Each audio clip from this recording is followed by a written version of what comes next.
Hello? There we go. Okay. Good morning. Thank you so much for coming. I know I'm very excited about this, to hear Angela talk about her sabbatical. I'm sure all of you all are too.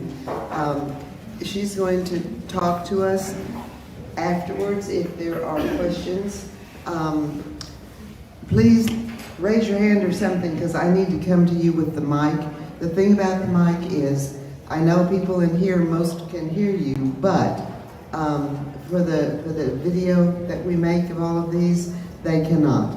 So I will run to you and hand you the mic, and I know that's a little bit klutzy, but hang in there with us. Okay, one more thing. The announcements, we ended up with a wrong date for New Hope House. The date on that one is the 6th of October, not the 8th. The 6th, the 8th is a Tuesday. We'll get it corrected for next week's announcements, but I just wanted to let you know. Okay, thank you very much. Angela? Okay, thank you. Let us pray. Holy and gracious God, we give thanks for your allowing us to gather in this way. Give thanks to you for a sabbatical time and the opportunity to share, and hope that people will gain something from it and also be inspired to travel or to journey more. These things we ask in Jesus' name. Amen. Amen. Well, thank you all for being here, and I'm happy because I know myself that I put this date on the calendar. But unfortunately, procrastination set in due to COVID and other things, so it wasn't really until last night that I started looking at over 1,000 photos on a camera and more photos on my phone to pull something together. So I'm sleep deprived. Well, it's so nice to know that you're human, though. All right, great. So those of you who were here before the pre-sabbatical presentation, I kind of used that as a framework for this one, for the post-sabbatical. So it included, in the 3 months, 44 nights away from home. 44 nights away from home, 8 states, 4 countries, driving over 4,400 miles, and 8 flights. Wow. So they say it takes 3 months to break the stress cycle, and it's really about getting disoriented from one's own place, and the church is disoriented, disconnected from the congregation, and I think that happened sufficiently so with all of that travel. So I'm going to go through quickly each month with just a few photos.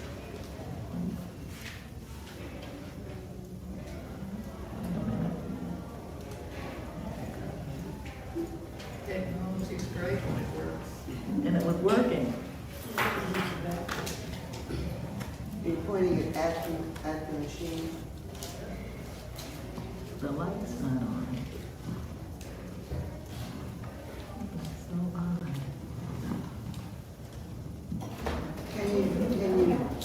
Can I you? can do it manually, but I like to use it. Okay.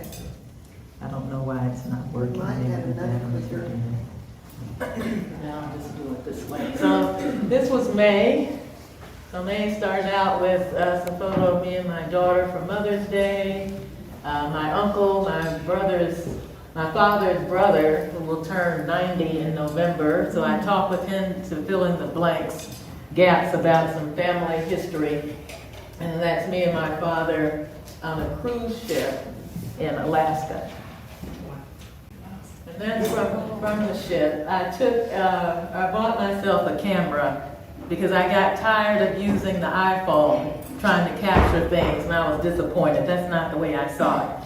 So I wanted to get a real camera to try to capture what my eyes actually see. So those were the sea lions, and I was able to zoom in, and I thought, what a life. Sea lions there. And then that's another 2 photos from the cruise ship. It was a 4-hour cruise off of Whittier, Alaska. And then, that's my father with the sign saying that he's gone now 50 states. Behind him, though, he loves that photo. I sent it to him for his birthday. He used to love the photo. And then I was surprised to find in Anchorage a Jewish museum. Oh. And there was a couple with 2 children on the cruise that we went on, and lo and behold, they were in the museum. My father didn't go into the Jewish museum. They were at the museum, so I asked the woman to take a photo. So it was a tiny place, but it was nice to be there. See a little bit of the history of Jewish people in Anchorage. We went to a couple of museums. These are photos just from some of the exhibits. And I like this quote, "I began to see through the veil of silence about our history and culture. I learned in places other than school that we were a courageous and indigenous people who had made a rich life under sometimes inhospitable conditions." But this particular museum had fabulous, I can't just, really, no, sometimes you just have to be there to see it. But they had numerous tribes in the space, and it was darkened all behind glass, and it was just wonderful. Actually, the Smithsonian is a Smithsonian museum.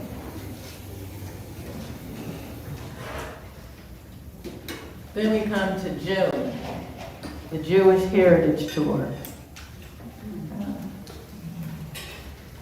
So I want to use the clicker.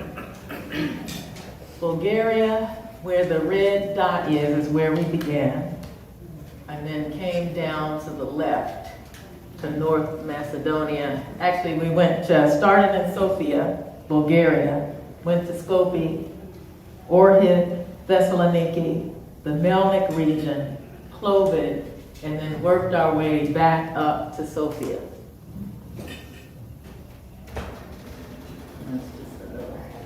So this is Lake Ohrid.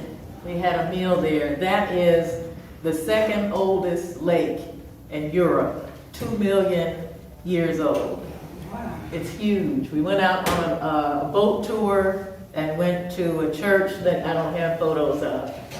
But it's such a nice area. So much. It's a place, usually when I travel, like so many other places to go, I don't want to go back.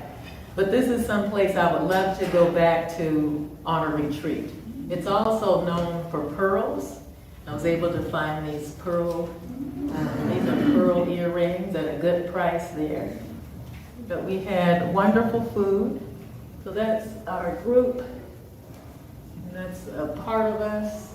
The guy here on the left is our tour guide, Joseph, who is from Sofia and has been leading these tours for about a decade. After our tour, he went on a tour that he created, a wine tour. And so I asked him how that went, and so he said it went well, so he's scheduling another one for next year. I thought maybe I'll go back and one of the members, we would have wine sometimes, and so one of these folks said, "I'm going to take a picture of you drinking wine and blackmail you." Their congregation, I said, "They don't care." Well, people think that, because you're a Christian, that you're a certain type. There's prohibitions. I said the Episcopal way, it's all about moderation. The interesting thing about these folks, so there were 14 of us, and I was excited to go on this Jewish Heritage Tour in terms of the spirituality of it and being with Jewish people. Well, lo and behold, I found out that one couple were actually practicing. There was another couple that kind of delved in other different types of religions, kind of opened everything. Everyone else was a cultural Jew. So I didn't have that experience, so that was a bit of a challenge for me that I did not anticipate, to be with people who were cultural and trying to understand that, given the fact that Judaism is born out of a connection of these are God's chosen people, but they have an affinity for culture, but they know the religion. They knew Hebrew, several languages. So that was a learning for me, just in terms of what that means, which kind of came to better understanding in July. So that's, we went to several different Holocaust memorials. So that's just one place. That is the Holocaust Memorial Center in Skopje, North Macedonia. It is the most moving experience that I've had. I've been to the Holocaust Museum in Jerusalem. I've been to the one in DC. But there was something about this one. We were all crying. The person leading the tour actually had relatives who were impacted, victims of the Holocaust. And I think they do have a car you can stand in DC.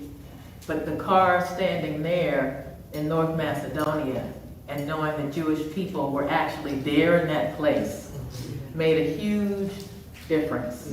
Just to stand there and just, the horror of it all and crying there. Those cylinders have all names of people who were victims of the Holocaust. I felt the same way there as I did when I went to the 9/11 memorial, and you see all of those names.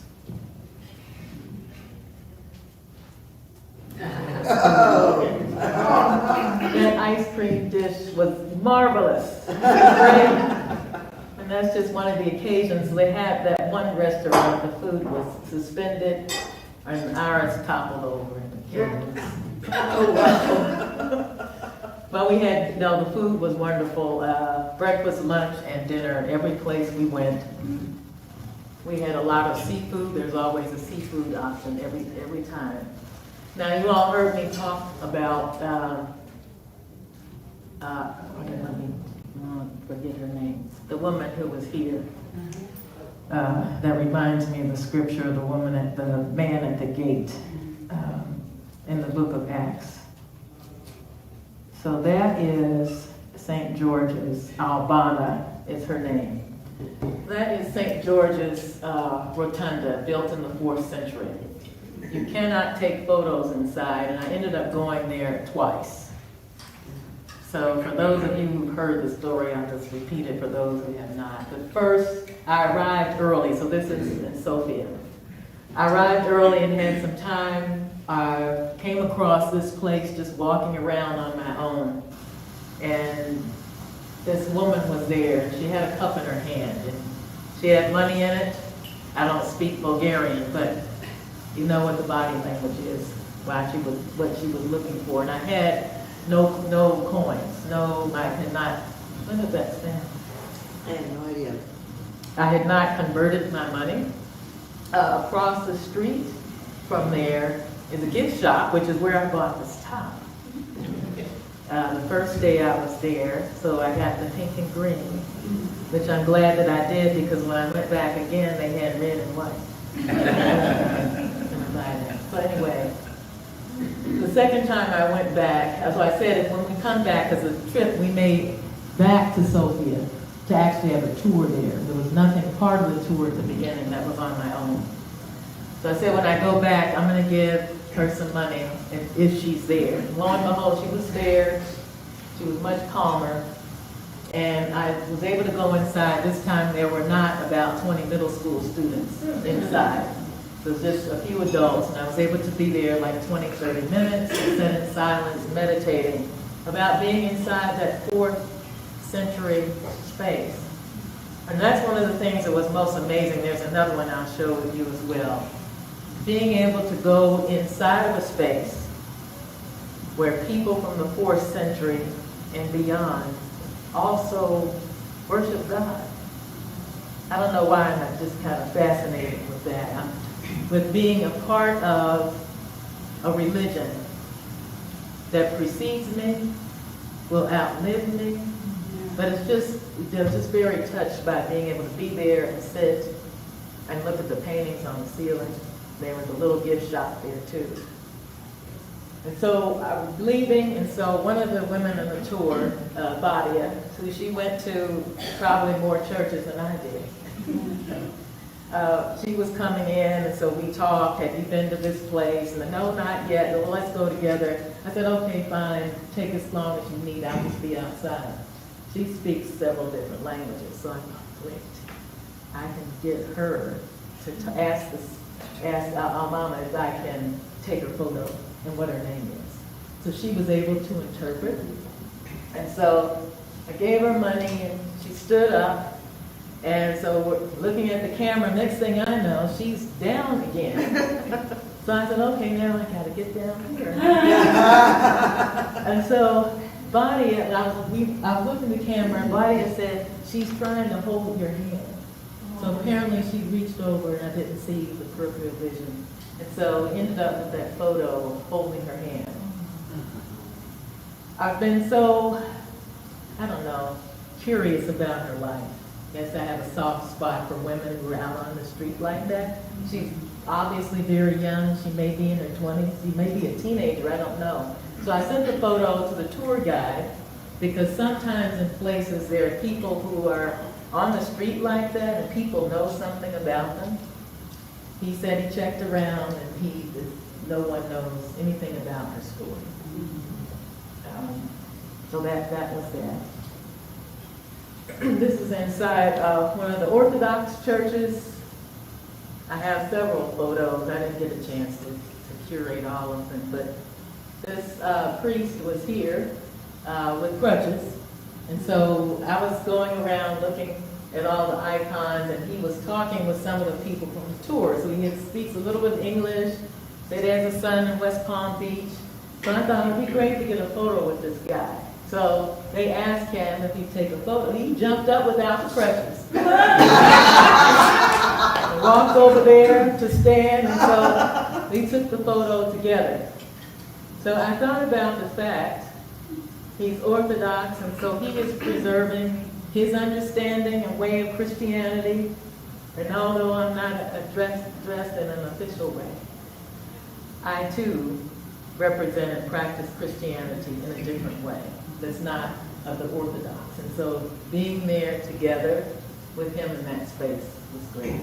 And I tried to climb up to the pulpit, but it was roped off.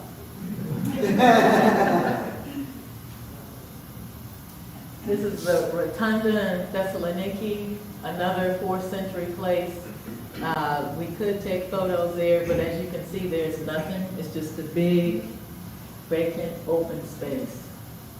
But there, I was able to do the same thing. Pray, I touch the walls, close my eyes, imagine people there, back in the 4th century, gathering as they did, worshiping the Lord, having a belief in Jesus Christ, going about whatever their lifestyle was like in that day and time.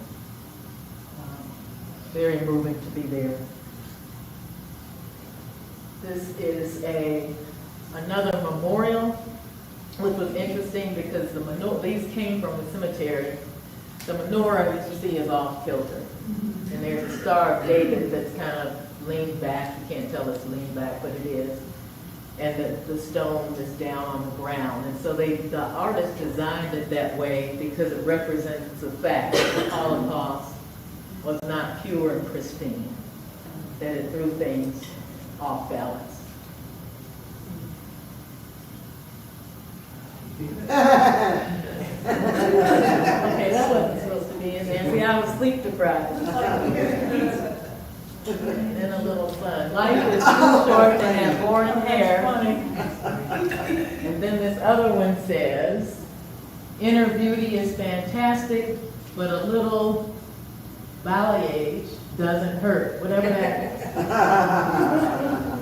So that was on the street.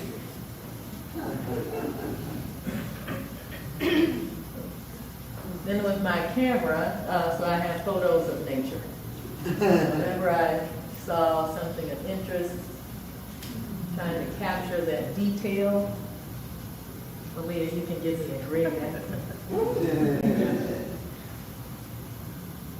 That was on the property of a winery. We visited and stayed in a hotel there. Another block. This hotel where we stayed in Sofia had maps that they put out every morning. So that was the day I was leaving. So there you see me in the mirror with the luggage. Welcome Friday, I'm going home. Then in July, I went to my sorority's boulé in Dallas. So that's a few photos there. Then my sister and two of her children we drove to Mississippi to do family research. So we went to the Choctaw Festival, since our great-great-grandmother, according to family legend, was a Choctaw Indian. So that was fun. We went on a Friday night, and they had a 1990s R&B bands that came. So I thought, what a mix here. But that was fun. So my niece lived there riding with her, and then the four of us in front of Tribal Council Hall.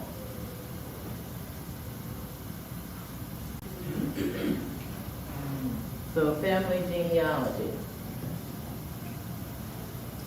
So I started out really focusing on two relatives. James Shepherd, my great-great-grandfather, who, there's this photo, my brother took a DNA test that came back from African DNA. He sent off the test and got a phone call back saying, "Are you African American?" He's like, "Well, yes." Well, the DNA did not come from Africa, the West Coast. It came from North Africa, the Mediterranean areas. The guy said, "Your ancestors were most likely Jewish people who were enslaved." So, you see what he looks like. When I was turning 12, one of my grandfathers asked what I wanted for my birthday, and I said a Star of David. It's not on today. I usually wear it. But from that point forward, I've had this affinity for Judaism. When I was in seminary, I took a course called Spirituality of the Synagogue. So having that DNA connection, and then coming here, being in the midst of the Orthodox Jews, and then Reconstructionists come and use our space. So my sister and her family, we drove to Mississippi, went to Columbus, went to the courthouse looking for records. So these folks had 15 children. And my grandfather's oldest sister used to recite their names, telling the oral history. We were all delighted several years ago when we found the census records, and their names were all there, just as she said. Well, we went again to the courthouse, and we were looking for different records, went to the archival place in the library, and we found the marriage records from 5 of the daughters. These were the original records. So they had some that were for colored people, the others were white people. So 3 of them are in the white book. So what this created for me is more work. So the next step I want to do is to go to the census to look up the names of the husbands from the white group and also the colored group, because they were fair-skinned, most likely, Choctaw, and then him looking like that. So I'd like to know if the ones who are in the colored book are there because their husbands were black. That's what my guess is. So that was kind of like the most revelatory thing. Just being there. They lived in Columbus in 1870, and then talking with people there, so they moved to Artesia, Mississippi, which is like 20 minutes away, in 1880. Artesia is a place where they set up the railroad. It was supposed to be in Columbus, but they chose Artesia. James, was listed as a servant in 1870 on the census. In 1880, he's a barber. So we're thinking because there were more people coming into Artesia, he took up that vocation in order to have a steady income and perhaps make more money to help take care of all of the 15 children. Using the maps, I was able to find an area where they actually would have lived, which is now a grassy area. So my sister she's not like me. She was driving. She wanted to listen to music and all that sort of thing. I wanted peace and quiet. Yeah. So I was able to get out of the car and take a couple of photos in the area that they would have lived in. We did find a gravestone for one of would have been their granddaughter. It was at a church cemetery, all covered up. So we cleaned it off, and I took a photo and posted it to find a grave. Then they went back and I went to Jackson to the Two Mississippis Museum, which I recommend. I also went to the archives there, but it was close to the closing time. Was so glad to have gone to the archives in Columbus because in Jackson, the marriage records are all integrated. They didn't separate them out, they just had them all together. So that's that piece. And this is the other side of the family. Daphne Scales, great-great-grandmother on my mother's side. She was enslaved. My grandmother's oldest brother was a Pullman porter, told the family story about having seen the welt marks on her back. She, according to the way I've been able to trace it through census and marriage records, she was born in Bedford, Tennessee, Bedford County. And what I could not find were any scales in that area. So there's more questions about her and who she was, and so my great-grandmother, her daughter, was born as a result of rape from the slave owner. And there was also a boy who was born too. Now, the tragedy is he was apparently a good-looking man and a womanizer, and he was killed by a woman. I can only find records of him on the census, but no record of his death or anything like that. So one of the things that I did discover is my great-great-grandmother, her daughter, what we knew in our family history, after her husband was killed in 1906, hanging telephone wires on Lookout Mountain, she received money. And so she was able to buy a house, and that's how property was introduced into the family. Missing from that story was the fact that she filed a lawsuit.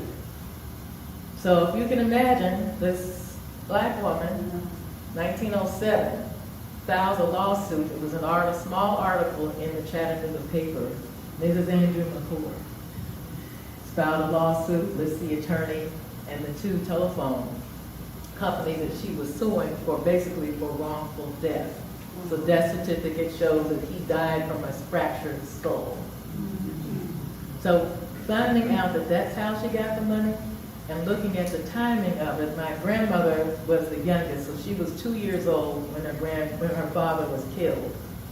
And her older siblings, there were 4 of them, probably not paying attention. So nobody knew. They said, oh, maybe insurance policy. Nobody knew that she had to fight to get that money for herself. So I went to Nashville, which is where they lived, and I was able to drive in the area where they once lived. The streets are still there. The archivist showed me maps from 1910 or so, actually 1910, and then before he died. So I was able to go in that area. I have a recording from my grandmother's oldest sister that was made in the she died in 84. So that's how old it is, cassette tape that I had. But I recorded it on an iPod. And I hadn't listened to it in several years. But since I've been doing these webinars through different historical societies, I wanted to go back and listen to it. It's like a couple hours. And I had forgotten that my mother was there with me when I was making the recording. And you could hear her say, well, you should just take, because it always do, no, but those cassettes, do it, and then it stops. Then you hear me stopping the tape, reeling it back in. You hear her saying, why don't you just take that somewhere and have them transfer it? I'm like, no, I just want to do it. So it was just it was nice to hear her voice and remember she was there with me when that happened. But this Aunt Bessie, she talked about them living in Nashville. She gave the name of the church, St. John's, that they went to, and the name of the street that it's on. And St. John's Baptist Church is still in existence. So, at a different location though, but I reached out to them to ask if they have church records. And they said, what records are you looking for? So I haven't responded just yet.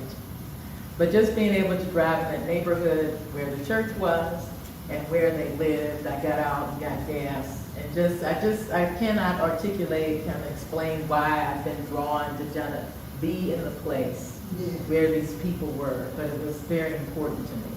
So that's in Nashville.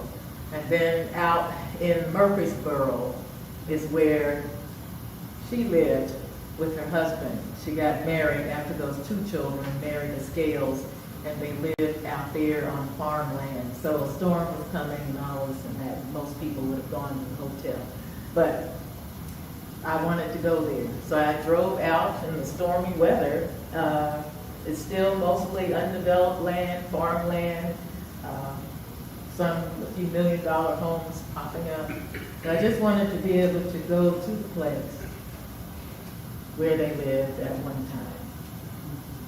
So I also took a DNA test, this quest for knowledge about my background. So I took 3, one through family tree, ancestry. Both of those came back 47% Nigerian. And then I wanted to get the maternal lineage only. So I did that through African DNA. And so my maternal lineage goes back to the Mende people in Sierra Leone.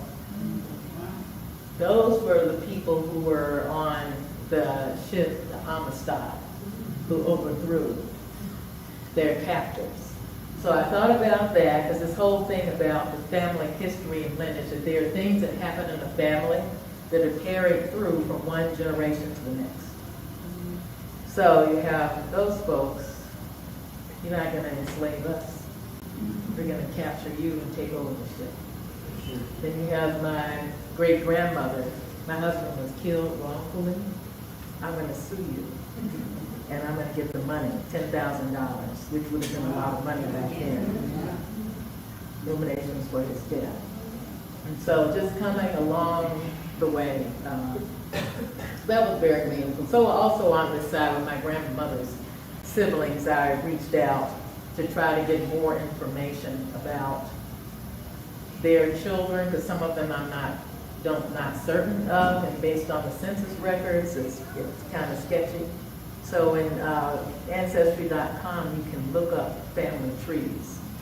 So this one relative, Andrew McCord, shows up in several family trees. So I sent an email, hey, I see that you have a relative, this was my grandmother's brother, in your family tree. Can you tell me how you are related?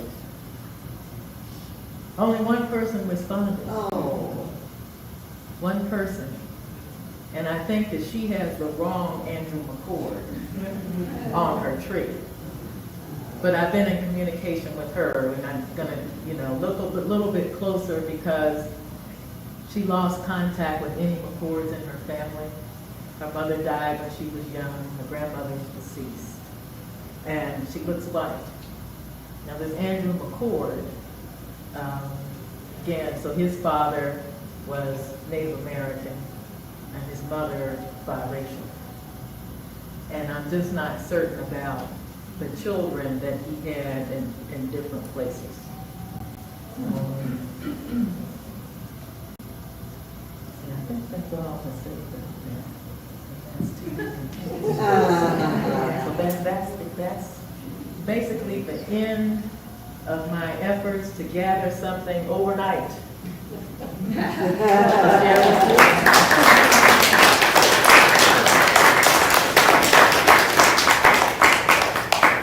Anyone have questions? No, no. What? Is it on? Hello? Yeah. You just have to hold it close to your mouth, I guess, yeah.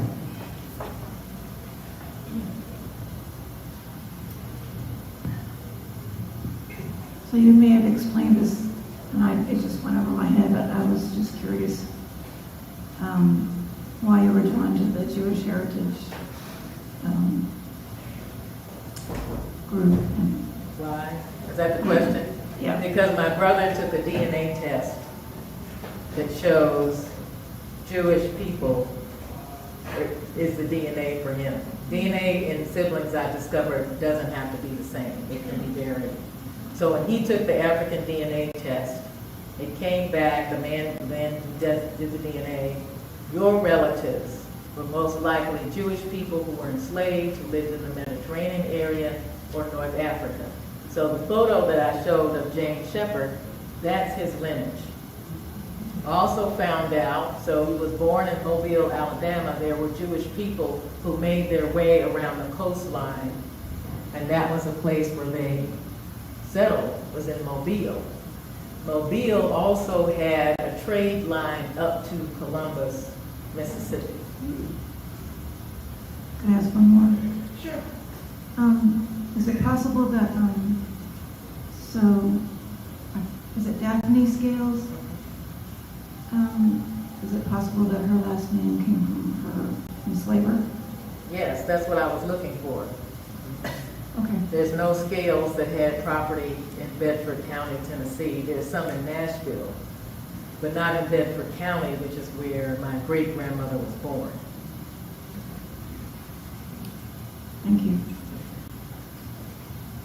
Hi, thank you.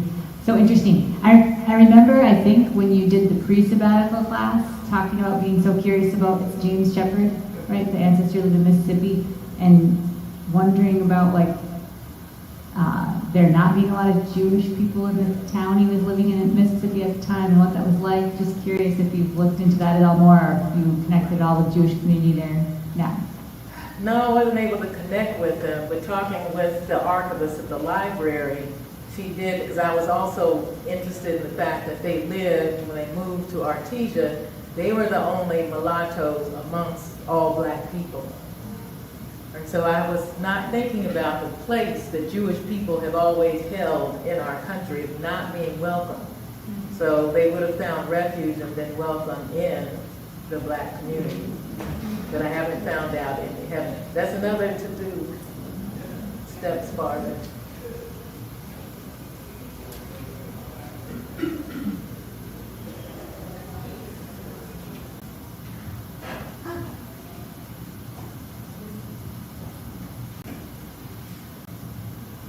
Thank you, Arcangela, for sharing with us. And so I've always been interested in researching my family background, and I found it a bit daunting. So how have you found the time to do this? And for those of us who would like to get started, what are your takes? Well, I've been subscribing to Ancestry.com since 2007. And many years it was a donation. Yeah. Because I do feel like I just kind of go down the rabbit hole. Two years ago, I joined the Historical Society Kentucky, Tennessee, and Mississippi. Kentucky and Tennessee have wonderful webinars. The membership is only $25 a year. The webinars are excellent, and so that's how I was able to get information about where to look beyond the census record. So that's the first thing. Join somebody's historical society, check to see if they actually have webinars, that once they're there, they're curated. You can just go on YouTube. There's one tomorrow night around church records that I'm in, and it's free. Once you're a member, you don't pay anything. The other thing, census records are a great way to start. It can be frustrating, but it's a good way to start with Ancestry or some of those other tools. And just the guidance is to start close, then move out, don't go out, and then come back. Because that will help you to find things going outward into the history. Thank you.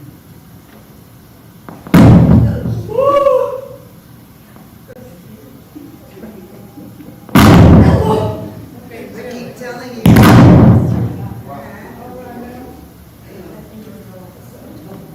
Is it gonna explode? I don't know. But we really need new equipment. If anyone wants to donate new equipment to us, I'd be so happy.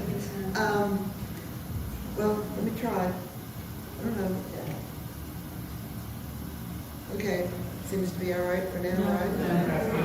It's not coming on. Looks buggy It red. exploded. It's red. Okay, there's a caution. Put it down. We're not using this. We're not using this.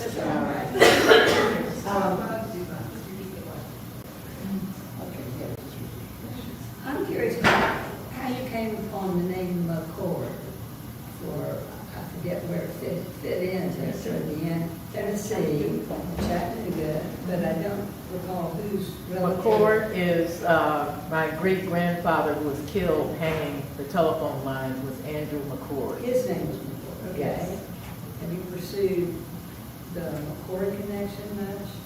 Well, we do have names of his parents, but haven't gone beyond that. Are you related to McCord? I have a niece-in-law who's a McCord, Oh. and whose parents live just outside Chattanooga.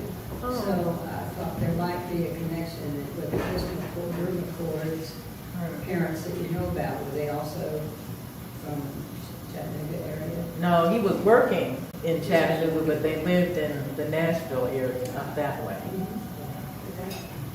I'll keep that in mind. They were Tennesseans first. Oh, So, okay. Ellie? Thanks so much. This is fascinating and so rich on several levels that I'm trying to sort through. Both the individual historic sense of place and sort of in two places, right here in our country and there. And whether your experiences elucidated at all ideas of vengeance and sense of the importance of place to some of us, maybe less so to others, and the importance of history or heritage. And forgive me because this isn't a well-formed question at all. It's just something that, you know, especially early on when you were showing up, when you were with a group of culturally Jewish people, you know, in the midst of knowing what was happening not too far away from where you were. Did any of that sort of bubble up with that group, or did you avoid it carefully because it's so fraught? Could you repeat a little bit I- of that? I'm sorry. Okay. She's The asking- question is not well formed. Well, That's why I asked forgiveness. right, so I'm going to respond and they'll understand. I did not have any sense of vengeance at all from the people who were part of the group or even for myself. When we were in Bulgaria, they were all, I think we were all emotionally impacted by being in countries where Jewish people were murdered. There was a woman there, and I didn't have time to show, she created a PDF of Bulgaria. Her father lived there and died, and she never knew him. So for her, she's going to these places, imagining that her father was there. Somebody else born in Sofia hadn't been back for a while.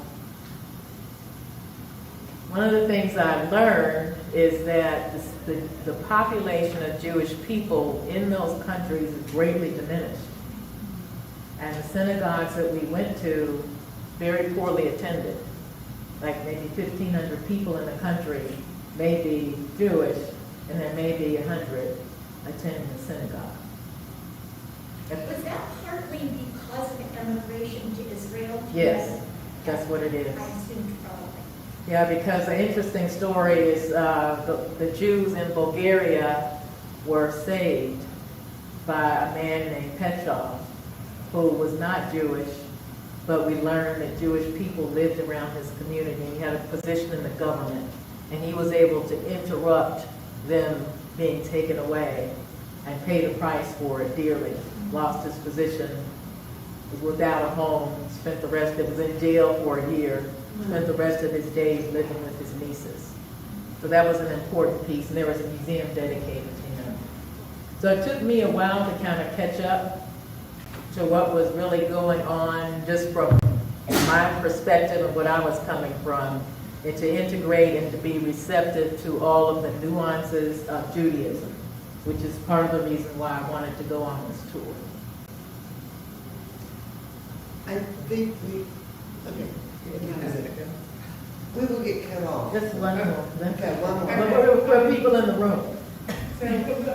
So this is kind of a full circle question, but you and I connected when you were putting together your application for this. And I know there's a lot of young people in the room right now who might be thinking how, like, that sounds like a great trip. That sounds like a great opportunity.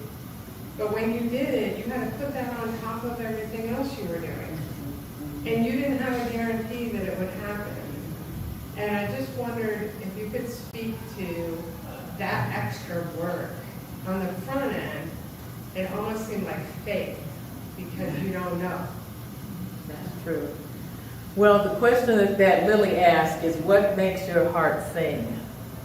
And so once I figured out what made my heart sing, even though you're right, you don't know, I had much confidence that it would be selected based on the content. But you're right, it was a lot of work. They require details down to the day, a budget, and everything has to be followed. And then when it was clear that I could not go to Magdala, Israel, I had to deal. That was an emotional, challenging time for me because that made my heart sing. And at first I thought, maybe I have to pull that whole thing out. Until I went on the internet and just started to Google Jewish tour, and that one popped up. And so I had to write to get permission to change. I originally planned to take my father to Anchorage in July, but when I spoke with him in March, he didn't sound so good. So I thought maybe we should change it, so we moved it to May. As a result, things were much less expensive. The rental car for 3 days was $900 in July. In May, it was less than $200. Hotel, everything was drastically reduced. But yeah, so when you will come across an opportunity to apply for something, a grant, scholarship, travel, just put all your heart into it when you write and have faith and trust that you'll be selected. And you'll have a chance to experience something that will be marvelous once in a lifetime. Thank you.